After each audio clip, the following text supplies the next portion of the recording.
Добар ден, го гледате неделното интервју на Радио Слободна Европа.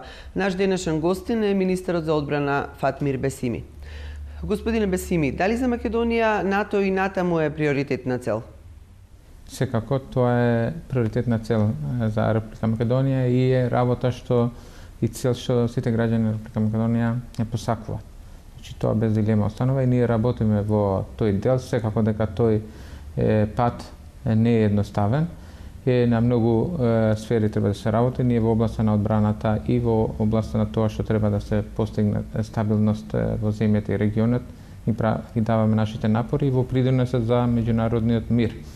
Ние продолжуваме со нашето учество во меѓународните мировни мисии и на домашен план создаваме и новитети. Сега, например, во рамките на Војната академија планираме оваа година да промовираме и иницираме формирање на посебен центар за мировни студии, кој во иднина би требало да прерасне во регионален центар и центар во соработка со НАТО за постконфликтни ситуации низ светот, каде што може да се овозможи создавање на капацитети во тие земји, превентивно и отпосле како да се помогнат на светско ниво и регионално ниво да се создадат стабилни состојби за мир и развој во земјите.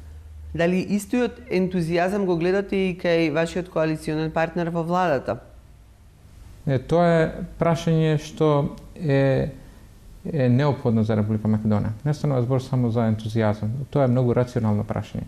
Евроатлантските интеграции и членството на Република Македонија во НАТО и ЕУ е работа што е неопходна за стабилноста на регионот и тука нема простор за емоции или ентузијазам. Ова е едноставна работа што треба сите заедно, било тоа да се владеачки политички партии или опозицијски политички партии, да си го сработат своето и да постигнеме целта. Добро, ако велите дека НАТО останува приоритетна цел за земјава, тогаш зошто вие како министер се согласивте на намалување на средствата за модернизација на армијата и за учество во мировните мисии? Креирањето на буџетот не е прашање на согласност на еден министер, едно министерство, тоа е прашање на цела влада. Ние како ресорно министерство, јас лично информирав за тоа што беше во последниот извештај на НАТО во однос на реформите, во однос на модернизацијата. Тоа што е значено е дека Република Македонија овој пат доби пофалби и признание за реформите што ги прави и придонесот во меѓународните мировни мисии со укажување на фактот дека треба дополнително да се направат напори за модернизација. Меѓутоа, реалните економски прилики во Република Македонија не ни создадува таков простор за да можеме ние да во ова фаза да алоцираме повише средства за модернизација и тоа е прашање на долгорочен план што Република Македонија ќе го направи. Ние веќе правиме неколку напори преку разни концепти, Smart Defense, Offset програмите што ги промовиравме сега скоро, дека на тој начин ќе најдеме соодветни модели за модернизација. Меѓутоа, тоа што е битно, политичкиот став и на владата и наше ресорно е дека доколку буџетот стане услов за членство во НАТО, секако дека тогаш, ако има потреба, само за тоа ќе се направи ребаланс и ќе се додадат средства во буџетот на одбрана на Република Македонија. А тоа што е факт што треба да се спомне, дека и покрај овие периоди на намалување на буџетот, низ цел период, значи средствата што се наменети за меѓународни мировни мисии останале на исто ниво. Така да тоа покажува фактот и политичката позиција на Република Македонија визави целите на НАТО дека останува кредибилен и достојден за остварување на целта на НАТО, односно воспоставување на глобалниот мир. Како ја оценувате безбедносната состојба во земјава во последните месеци со оглед на меѓуетничките тензии?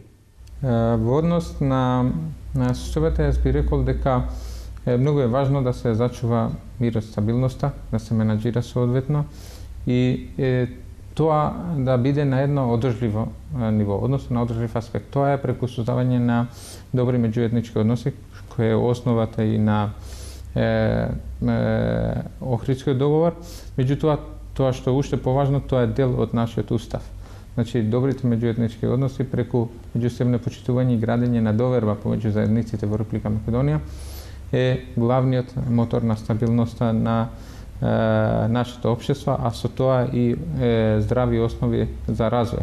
Мислам дека Македонија има капацитет тоа да го постигне.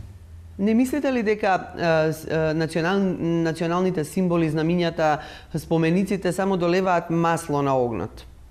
Видите, јас на ова прашање не гледам црно-бело. Тоа се гледа ако ние идентитетот го дефинираме како апсолутна вредност, како единствена вредност на човекот. Меѓутоа, и такво објаснување има за некои војни што се случува во минатото на светско ниво, има такви објаснувања и во теоријата. Меѓутоа, во последно време се повише се коментира тоа што е дел од глобализацијата, тоа е што се вика неколкукратен идентитет. Односно, секој си има повише идентитети. Едниот е етничкиот идентитет, друг може да е професионален идентитет, религиозен идентитет или државен идентитет.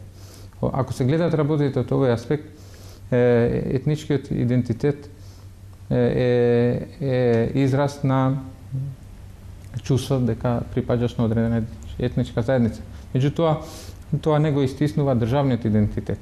Значи, може во исто време, како што стои во Уставот, да е македонец, да е граѓанин на Република Македонија, да е албанец, да е граѓанин на Република Македонија, да е турчин, да е граѓанин на Република Македонија и сите други заедници кои ги има во Уставот.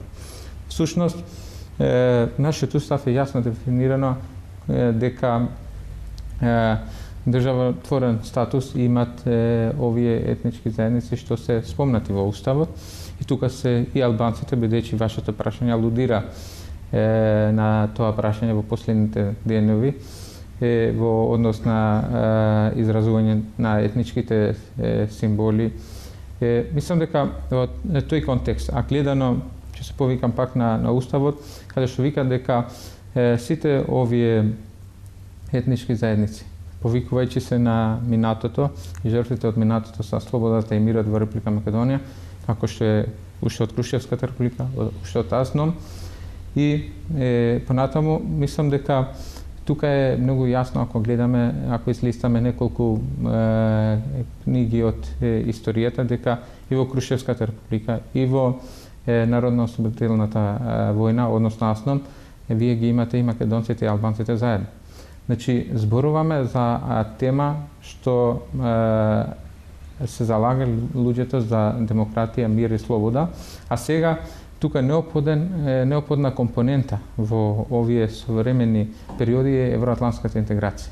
Евроатлантската интеграција е таа што гарантира заедништво, мир, слобода и развој за сите во регионот, а во овој случај и за Република Македонија, каде што сите етнички заедници би можеле да ги изразат своите идентитети, а во исто време да го промовираат својот заеднички државен идентитет. Од оваа дистанца, гледајќи како се загреваат меѓуетничките односи, каде вие го гледате изворот на тие тензии? Сите работи што се случуваат се одраз на континуирано, значи во минатото, јас би рекол, не би одделил дали една политичка структура или друга.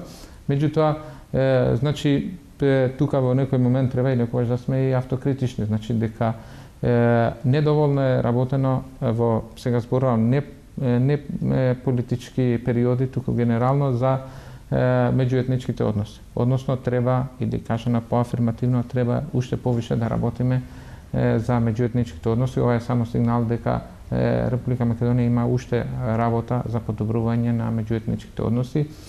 Меѓутоа, тој пат треба да се оди и Република Македонија во тој пат чекори со сите предизвици што ги имаме. Меѓутоа, мислам дека тој пат е јасен.